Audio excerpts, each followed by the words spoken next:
ایک مرتبہ حضور صلی اللہ علیہ وسلم کی خدمت میں ایک صحابیہ رضی اللہ عنہ آئی اور عرض کرنے لگی کہ میں عورتوں کی طرف سے نمائندہ بن کر آئی ہوں اور آپ سے سوال پوچھنا چاہتی ہوں۔ اللہ کے نبی صلی اللہ علیہ وسلم نے فرمایا کہ سوال پوچھو۔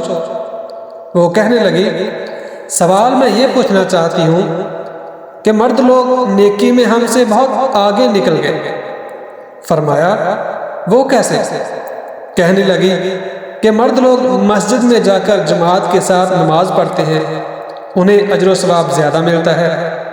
جہاد میں آپ کے ساتھ جاتے ہیں، قبرستان میں جا کر جنازہ پڑھتے ہیں، مردے کے کفن دفن میں شریک ہوتے ہیں، اور ہم گھروں میں بیٹھی رہتی ہیں تو ہمیں یہ نیکیاں نہیں ملتی۔ اس وجہ سے مرد ہم سے آگے نکل گئے۔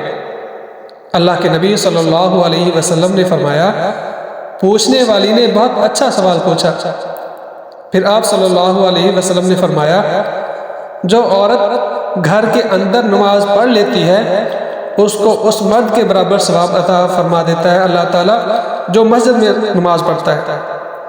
اور فرمایا جو عورت اپنے بچوں کی وجہ سے رات کو جاگتی ہے اللہ تعالیٰ اس کو اس مجاہد کے برابر اجر عطا فرماتے ہیں جو سرحد پر کھڑا ہو کر ساری رات پہرا دیتا ہے۔ سبحان اللہ۔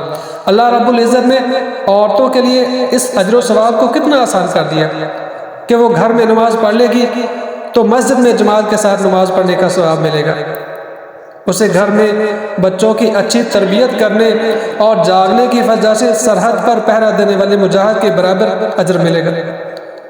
اللہ رب العزت نے عورتوں کے لیے کتنی آسانیاں پیدا فرما دی۔